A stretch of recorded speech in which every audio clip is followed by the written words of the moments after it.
Hi, I'm Andre from the Urban Shalom Society, and we've been spending the last 5 weeks in Africa, looking at cities in Kenya and in Zambia, Tanzania, and South Africa, exploring this idea of what it would look like if there was a greater presence of the Kingdom of God in a city, or if our cities were flourishing. And this is an important question because over half the world's population lives in the city, and that will be rising to about 75% by the year 2050. So it's an urgent issue that we explore the nature of our communities and the nature of our cities, and that we set them up in the best way possible for people to flourish. So the Urban Shalom Society is a network of practitioners, academics, learners, leaders, all who are passionate about seeing cities become places where people can thrive and flourish. We have a concept that we use, this idea of shalom, which is about the well-being of the individual in the context of community.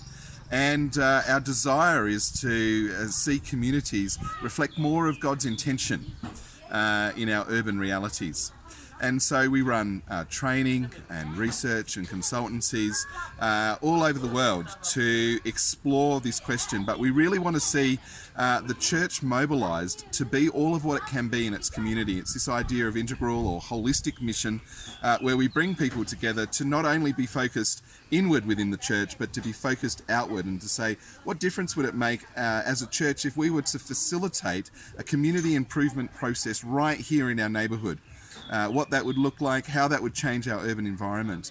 And we want to see these kinds of networks flourish all over global cities.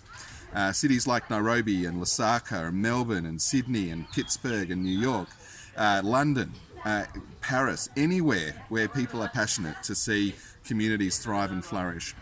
As well as these networks of people who are passionate about their city, we're really excited to explore core issues of what's going on in the city.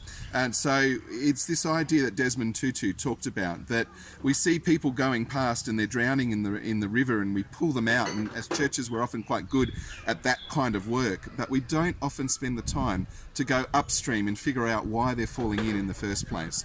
And this is the kind of thing that we're trying to do in the Urban Shalom Society. We want to talk with policymakers, we want to talk with decision makers around urban planning, community development, urban poverty, urban design, and even talk with theologians about theology in the city and how we educate for the city.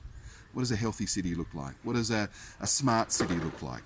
And how do we work with the green environment that's so important to see our places become sustainable and further? So this is just a little bit of work of Urban Shalom. We're a growing movement, and we'd love you to be a part of it. Check out our website, www.urbanshalomsociety.org, and we'd love to be in touch.